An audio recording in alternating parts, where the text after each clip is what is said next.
வாழ்க்கையில் அது மட்டும்தான் அவர்களுக்கு நோக்கமாகவே இருந்திருக்கு. அதுதான் அவர்களை வெற்றியடை செஞ்சுருக்கு.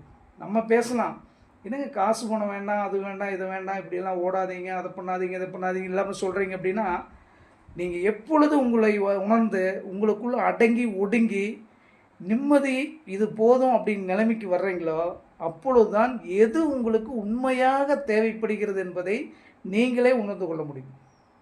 நீங்கள் உங்களுக்கான தேவை என்ன அப்படிங்கிறது நீங்கள் உண்மையாக உங்களுக்குள் இருக்கக்கூடிய சுய ஞானத்திலிருந்து பார்க்காமல் ஏதோ வித்தியாத்தியாக அவங்கள மாதிரி இருக்கணும், இவங்கள மாதிரி இருக்கணும், அவங்க ஓடுறாங்க இவங்க ஓடுறாங்கன்னு நம்மளும் ஓடுவோன்னு கூட்டமாக ஓடினீங்கன்னா தடுமாறி தடுக்கி விழுந்து மிதிவிட்டு வாழ்க்கையில் திரும்பி பார்க்கல காலம் போயிருக்கும்.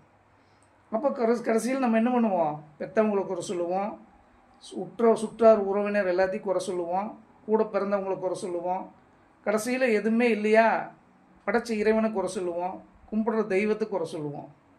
எனக்கு தெய்வம் கண்ணு விழிக்கல, அதை பண்ணல, இதை பண்ணல அப்படின்ட்டு இந்த மாதிரி தான் இருக்குது. உண்மையே இல்லையா சொல்லுங்கள்? அப்படி தானே ஓடிட்டுருக்கோம். இந்த ஓட்டத்தை நீங்கள் உங்களுக்கு மனசுக்குள்ளேருந்து நிறுத்த வேண்டும். இந்த உடலை வச்சு ஓடணும். உடல் இயங்கி ஓடினால்தான் நம்மளுடைய இலக்கை அடைய முடியும். ஆனால் மனசை ஓட விட்டுட்டு உடலை படுக்க போட்டிருந்தீங்கன்னா நீங்கள் முடங்கி போய்விடுவீர்கள். இங்கே எல்லாருமே கற்பனையில் தான் ஓடிக்கொண்டு இருக்கிறார்கள். காரியத்தில் யாரும் ஒருத்தரும் கூட ஓடுறதில்லை. காரியத்தை யார் செய்கிறார்களோ அவர்கள்தான் தெய்வ காரியத்தை, தெய்வத்துடைய அனுகிரகத்தை அடையக்கூடியவர்களாக இருக்க.